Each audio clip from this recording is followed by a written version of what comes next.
Monsieur Asselineau, allez-y, présentez-vous. Eh bien bonsoir, j'ai 59 ans, je suis marié, j'ai 2 enfants et comme des millions de Français, je suis quelqu'un d'origine modeste. Mon parcours professionnel m'a amené dans les allées du pouvoir et j'ai pu accompagner en tant que haut fonctionnaire François Mitterrand ou Jacques Chirac dans des rencontres avec les plus grands chefs d'État de la planète. Ce que j'ai découvert à cette occasion, c'est un secret assez bien gardé, c'est en fait que les dirigeants français n'ont plus les manettes. En réalité, toutes les grandes décisions politiques, économiques, sociales, budgétaires, diplomatiques et militaires sont désormais décidées par des institutions qui s'appellent la Commission européenne à Bruxelles, la Banque centrale européenne à Francfort et l'OTAN, dont le siège est à Bruxelles mais qui est dirigé depuis Washington. Et tout ceci nous mène à la destruction de nos acquis sociaux négociés par les parents, les grands-parents, à l'affaiblissement, à la disparition du rayonnement de la France dans le monde. Tout ceci, en fait, nous mène au désastre. C'est la raison pour laquelle j'ai décidé de créer un parti politique pour appeler les Français à se rassembler au-dessus du clivage droite-gauche pour rendre à la France son indépendance et sa souveraineté nationale. C'est d'ailleurs le devoir du président de la République en vertu de l'article 5 de notre Constitution. Allons-y, François Asselineau, à vous. Peut-être pouvez-vous déjà réagir là-dessus? Oui, d'abord, je crois qu'il ne faut pas se tromper d'élections. Nous ne sommes pas dans les élections législatives, il ne s'agit pas d'avoir un programme économique et social, il s'agit de l'élection présidentielle.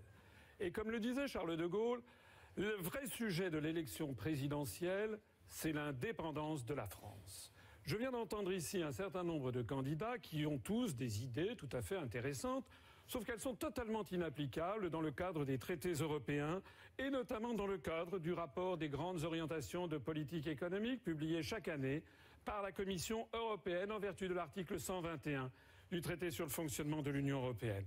Alors monsieur Dupont-Aignan, par exemple, propose de limiter les baisses de charges aux entreprises fabriquant sur le sol national. C'est évidemment interdit par les traités européens. Monsieur Mélenchon, Madame Le Pen propose, bien entendu, de lutter contre la directive des travailleurs détachés, sauf que les Polonais, les Roumains, par exemple, refusent absolument la remise en cause de cette directive. Monsieur, donc, je pourrais prendre ainsi tous les candidats. En réalité, ils ne vous disent pas la vérité, mes chers concitoyens. La réalité, c'est que tous les traités européens nous donnent un cadenas, nous cadenassent dans une politique économique et sociale qui est devenue intolérable pour les Français. Et j'ajoute que ça n'est pas une spécificité française. Il suffit de regarder les pays d'Europe du Sud, la Grèce, l'Italie, l'Espagne, le Portugal, qui souffrent encore davantage que nous d'un euro trop cher et d'une mise en concurrence sans aucune protection avec nos partenaires européens et avec le reste du monde. On a déjà donc franchement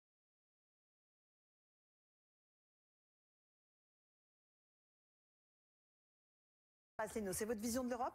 Quelle est la vôtre? Non, alors moi, ce que je constate, c'est qu'autour de cette table, finalement, sur les 11 candidats à l'élection présidentielle, il y en a 10 qui approuvent le principe de la construction européenne et qui proposent tous une autre Europe, renégocier l'Europe, sortir de l'Europe pour y rentrer. C'est un peu comme le sparadrap du capitaine Haddock dans l'affaire Tournesol, n'est-ce pas? On s'en débarrasse jamais. Bon.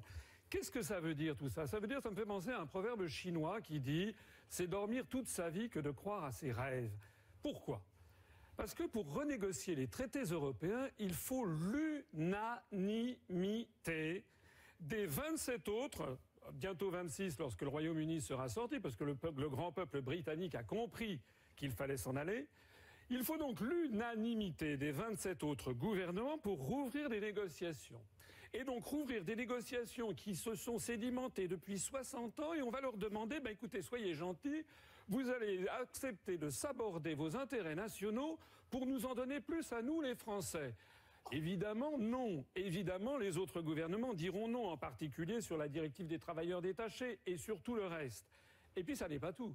C'est qu'à supposer même que l'on ait obtenu les 27 accords unanimes des autres gouvernements, il faut ensuite les 27 autres peuples, c'est-à-dire les 27 autres parlements ou référendums, puisque référendum obligatoire il y a en Irlande. Ça veut donc dire qu'il faudrait obtenir, avec les Français aussi d'ailleurs, il faudrait obtenir 2 fois 28, c'est-à-dire 56 accords unanimes pour changer les traités. Ça n'arrivera jamais. Alors quelque chose qui n'arrive jamais, eh bien il y a 2 choses à faire. Soit on continue à enfumer les Français en leur disant, ça fait quand même des décennies que ça dure, à chaque élection, on leur promet Alors, votre une autre proposition ? Europe, soit ce que je propose, et je suis le seul candidat du Frexit, c'est-à-dire de faire sereinement, juridiquement, comme le font les Britanniques, la sortie de l'Union européenne par l'article 50 du traité de l'Union européenne, tout simplement. Marine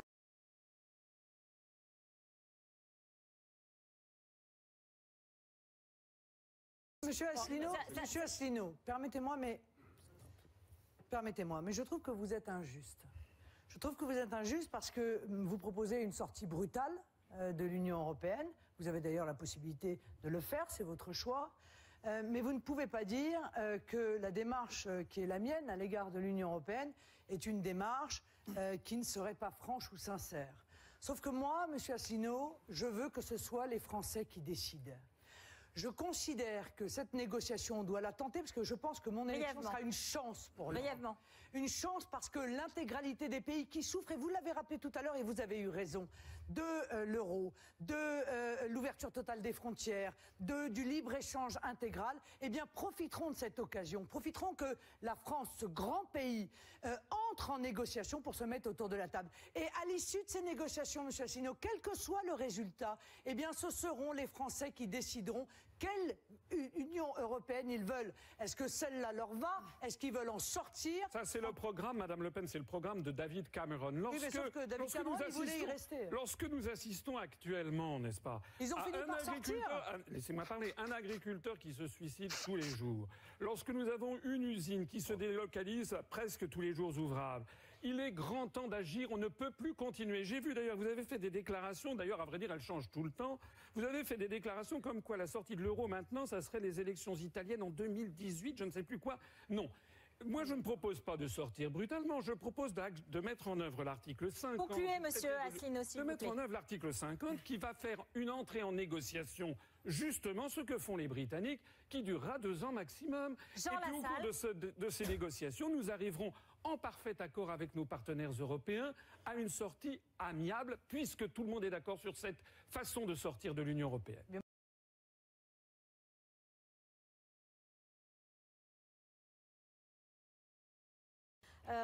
Que mettrez-vous en place pour protéger les élus de l'influence des lobbies? Alors d'abord, comme plusieurs personnes autour de cette table, j'ai signé le manifeste de Philippe Pascot pour réclamer, ce qui est bien normal effectivement, le casier judiciaire vierge pour toute personne se présentant à un mandat électif.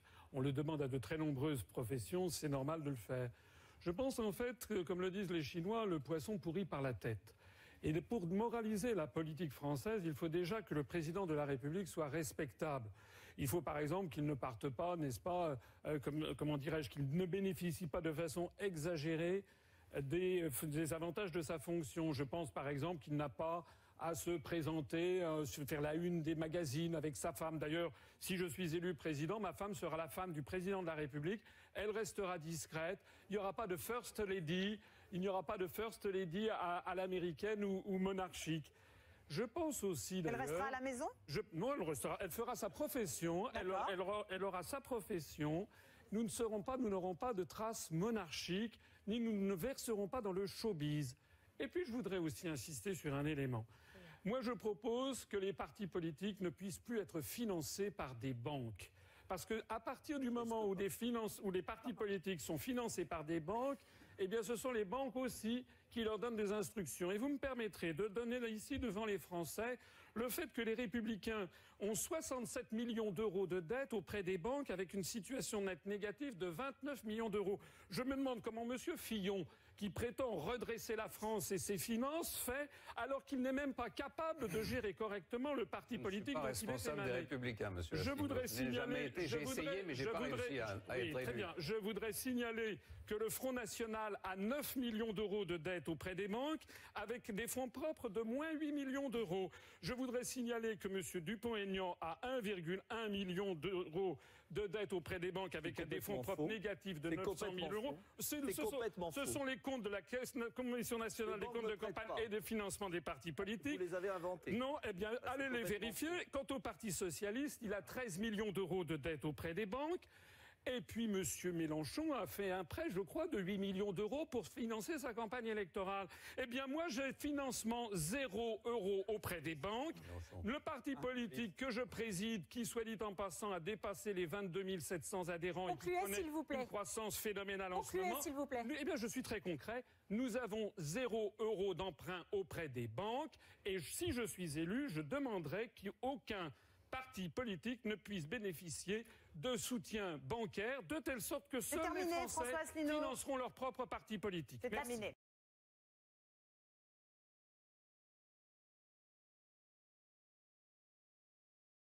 Premièrement, je prends l'engagement formel de créer le référendum d'initiative populaire sur des questions validées par le Conseil constitutionnel préalablement, avec 500 000 signatures de citoyens constatées en mairie.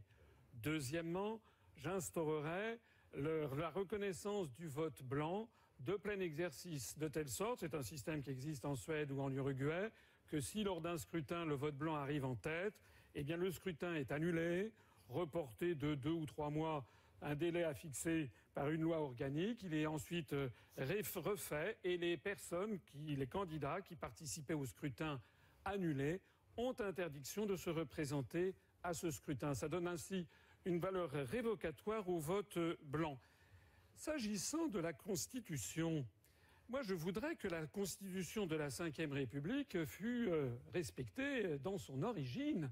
Or, elle a été très largement défigurée, la Constitution. Figurez-vous qu'il y a un article 68 dans la Constitution qui précise que le président de la République, qui précisait du moins 2 incriminations. Il y avait le crime de complot contre la sûreté de l'État, qui avait été donc rédigé par Charles de Gaulle, approuvé par 82% des Français.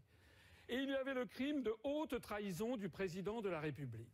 Ces 2 incriminations, les Français ne le savent pas, ont été retirées de notre Constitution par des lois constitutionnelles en catimini entre la majorité et l'opposition, par la procédure du Congrès. Le crime de complot contre la sûreté de l'État a été retiré de l'article 68 par une loi constitutionnelle de juillet 1993, 9 mois après la ratification du traité de Maastricht.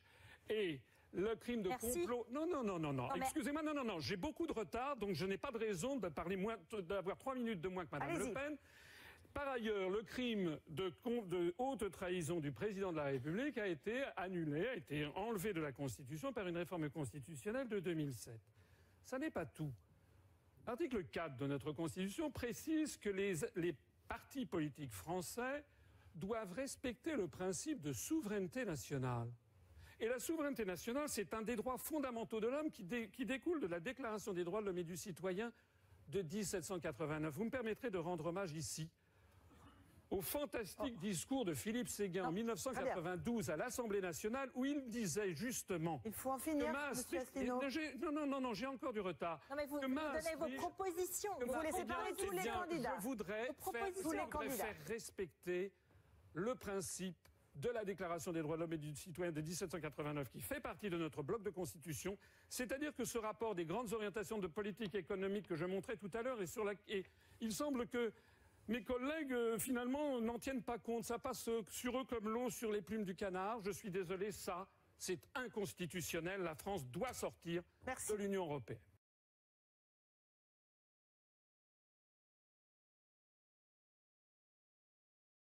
Vous êtes d'accord à ce que vous venez d'entendre? Eh bien, d'abord, le président de la République, en vertu de l'article 14 et 15 de la Constitution, est le chef de la diplomatie et le chef des armées. La première chose à faire, ce serait déjà de réhabiliter le budget du ministère de la Défense nationale, qui était de 3% du produit intérieur brut en 1981 et qui est tombé à 1,6%, de telle sorte qu'actuellement les armées sont maintenant quasiment en état de déshérence. Donc je prends personnellement l'engagement, à la fin du quinquennat, d'être remonté à 3% du produit intérieur brut pour le budget de la Défense nationale. Pourquoi faire ? Je suis d'accord également avec ce que disait M. Poutou tout à l'heure. C'est-à-dire que les traités européens, et en particulier l'article 42 du traité de l'Union européenne, place la France et l'ensemble des pays de l'Union européenne sous la tutelle de l'OTAN, donc sous la tutelle de Washington, puisque tout le monde sait que l'OTAN, en fait, est dirigée par Washington. C'est la raison d'ailleurs pour laquelle Je propose non seulement de sortir de l'Union européenne afin de rétablir et de garantir l'indépendance nationale, puisque c'est le devoir du président de la République, mais aussi de sortir de l'OTAN, et il faut mettre en œuvre l'article 13 du Et dans la lutte contre le terrorisme, qu'est-ce que vous proposez? Mais justement, parce que comme le disait M. Poutou, et je suis d'accord avec lui, lorsque l'on a des gouvernements qui trouvent par exemple que Al-Nosra fait du bon boulot, alors qu'il s'agit quand même d'actions terroristes qui sont de temps en temps classées avec Al-Qaïda ou non, il faut mettre un terme à cela. Il faut mettre également un terme à toute complaisance avec l'Émirat du Qatar ou avec l'Arabie Saoudite, qui sont, on le sait, parmi les principaux pourvoyeurs financiers et d'armes du terrorisme islamiste. J'aimerais d'ailleurs que M. Macron nous dise ce qu'il en pense. Je suis d'accord avec vous sur ce dernier point. Ah, vous êtes toujours d'accord avec tout le monde? Non, ça n'est pas vrai. Ça, Monsieur Poutou, vous pouvez reprendre les éléments de langage de certains autres, mais vous aurez noté ce soir qu'il y a des vrais désaccords avec certains. Mais sur le Qatar et l'Arabie Saoudite, je n'aurai aucune complaisance.